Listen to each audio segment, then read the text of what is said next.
খাসির জিহ্বা কিভাবে পরিষ্কার করে রান্না করতে হয় বা ভুনা করতে হয় সেটাই দেখাতে যাচ্ছি আজকের ভিডিওতে। আশা করি ভিডিওটি অনেকেরই উপকারে আসতে পারে, সেই জন্য একদমই না টেনে না স্কিপ করে সম্পূর্ণ ভিডিওটি দেখতে থাকুন। যদিও আমি শিখেছি আমার মায়ের কাছ থেকে, সো আপনাদের সাথে শেয়ার করছি যেন আপনাদেরও উপকারে আসে। প্রথমেই খাসির জিহ্বার মধ্যে একদমই বলক আনানো পানিগুলো দিয়ে দিয়েছি, আর সেই সাথে ছিল কিছু হাড্ডিওয়ালা মাংস। যদিও ভিডিওটা একটু লং হয়ে যাচ্ছে, বাট আপনাদের বোঝার সুবিধার্থে আমি এখানে স্কিপ করছি না।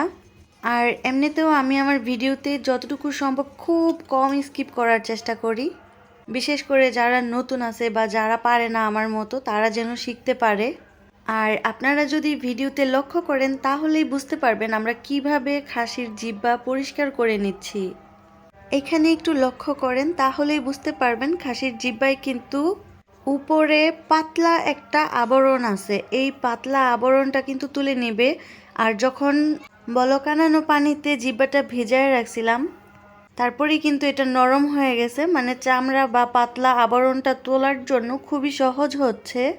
অনেকেই আছে যে খাসির মাংস খেতে পছন্দ করে না, আর জিহ্বা তো অনেক পরের বিষয়, কিন্তু আপনারা যদি এই রেসিপিটা দেখে ট্রাই করেন আশা করি আপনাদের সবার অনেক ভালো লাগবে। আমার চ্যানেলে আগেরও খাসির মাংসের রেসিপি দেওয়া আছে, যারা ইউটিউব থেকে দেখছেন আমি চেষ্টা করব সেই লিঙ্কগুলো ইউটিউবের ডেসক্রিপশন বক্সে দিয়ে দেওয়ার জন্য। আর যারা অন্যান্য প্ল্যাটফর্ম থেকে দেখছেন তারাও চেষ্টা করবেন দেখে নেওয়ার জন্য যদি আপনাদের প্রয়োজন হয়। তো এইখানে হচ্ছে জিহ্বা একটা পরিষ্কার করে নিয়েছি, বাকিগুলোও পরিষ্কার করে নিয়েছি। একটু দেখানোর চেষ্টা করছি আপনাদেরকে কত সুন্দরভাবে পরিষ্কার করে নিয়েছি। আমার খাবার দাবারে তেমন কোনো বাছাবাছি নাই, আমি সব কিছুই খাইতে পারি, আমার খুব ভালো লাগে, যেহেতু আমি একটু ফুডি টাইপের আর কি। তারপর দেখেন এইখানে কিছু হাড্ডিওয়ালা খাসির মাংস নিয়ে নিছি।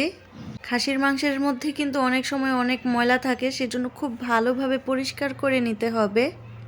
তো প্রথমেই হচ্ছে খাসির জিহ্বাগুলোকে ছোট ছোট পিস পিস করে কেটে নিব।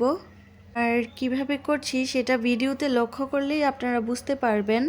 তারপর যাই হোক, এইদিকে কিন্তু খাসির মাংস আর খাসির জিহ্বা দুইটাই কেটে পরিষ্কার করে নিছি। তারপর খুব ভালোভাবে ধুয়ে পরিষ্কার করে নিতে হবে। এরপর চলে যাব সরাসরি রান্নায়। এটা হলো আদা রসুন, আর এটা জিরা মশলা, আর আর বাকি রইলো এলাচ, লং, দারচিনি। এইদিকে গ্যাসের চুলায় একটা কড়াই বসিয়ে ভালোভাবে গরম করে রান্নার জন্য পরিমাণ মতো সয়াবিন তেল দিয়ে দিলাম। তেলটাকেও ভালোভাবে গরম করে নিতে হবে।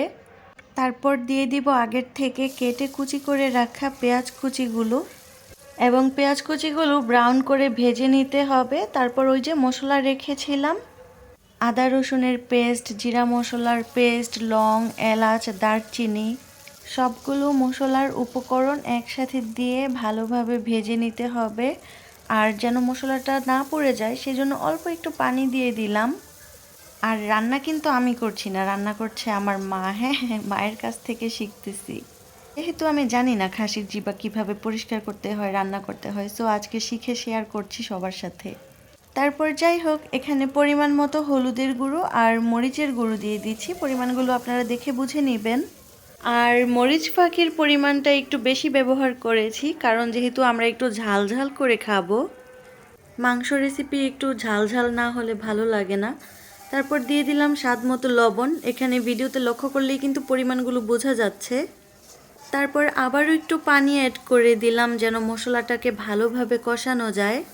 আর মশলা কষানো হয়েছে কি না আপনারা তখনই বুঝতে পারবেন যখন দেখবেন মশলার উপরে তেল ভেসে এসেছে, তখনই বুঝবেন যে মশলাটা কষানো হয়ে গেছে। আর যেহেতু আমাদের মশলা কষানো হয়ে গেছে, তো সেই ক্ষেত্রে এখন আমরা খাসির জিহ্বা বা মাংসগুলো সব একসাথে মশলার সাথে দিয়ে নেড়ে নিব। নেড়ে ভালোভাবে কষিয়ে নিতে হবে। আর অবশ্যই কিন্তু একটু পর পর ঘন ঘন করে নিতে হবে, তা না হলে কিন্তু মশলা আর মাংস নিচে পোড়া লেগে যাবে। তারপর আমরা ঢাকনা দিয়ে ঢেকে রেখে 2 মিনিটের মতো ঢাকনাটা সরিয়ে নিব। মশলা আর মাংস থেকে কিন্তু আলাদা পানি উঠছে, সো আমরা এখানে পানি ব্যবহার করিনি। এই পানিটা দিয়ে একবার কষায় নিব, মানে এক কথায় মাংসটা সিদ্ধ হওয়ার জন্য এখানে প্রায় 2 বার কি 3 বারের মতো ঢাকনা দিয়ে ঢেকে রেখে একটু পরপর নাড়াচাড়া করে মাংসটাকে আমাদের ভালোভাবে কষায় নিতে হবে, কারণ মাংসের টেস্টই হচ্ছে মাংস কষানোর মধ্যে। এজন্য আমরা মাংসটাকে ভালোভাবে কষায় নিছি, আর কষায় নেওয়ার পরে এইখানে মাংসর মধ্যে আমরা পানি অ্যাড করে দিলাম, মানে ঝোল হিসেবে। যেহেতু খাসির মাংস বা জিব্বাটা আমরা এখানে ভুনা করব, সেজন্য বেশি পানি ব্যবহার করব না। আপনারা তো ভিডিওতে দেখতেই পাচ্ছেন কতটুকু পানি ব্যবহার করেছি, অন্তত মাংসটুকু যেন ডুবে থাকে, ভিজে যায়, সে পরিমাণের পানি অ্যাড করে দিছি। আর ঢাকনা দিয়ে কিন্তু 3-4 মিনিটের মতো ঢেকে রেখে আবারও ঢাকনাটা সরায় নাইড়া নিছি। সো কালারটা জাস্ট একটু সামনে থেকে দেখেন, খেতে কিন্তু খুবই মজা হয়েছিল আর দেখতেও খুব লোভনীয় দেখাচ্ছে। খাসির জিহ্বা বা মাংস কিন্তু আমাদের ভুনা করা হয়ে গেছে। আমরা জাস্ট এখন চুলা থেকে নামিয়ে নিব আর 2-1 মিনিটের মতো বসায় রেখে। এরপর এখন হচ্ছে মাংসের টেস্ট বাড়ানোর জন্য আসল কাজ করতে হবে। এখানে দেখেন কিছু জিরা নিয়ে নিছি, এই আস্ত জিরাগুলোকে একটু টেলে নিব, তারপর মিহি করে ফাঁকি করে নিতে হবে, যেমনটা আপনারা আমার হাতে দেখতে পাচ্ছেন। এরপর সম্পূর্ণ মাংসটার উপর ছড়ায়া ছিটায় দিয়ে দিতে হবে, তাতে করে কিন্তু এই খাসির মাংস বা জিহ্বাটা খেতে খুবই মজা হবে, একদম এক কথায় অসাধারণ।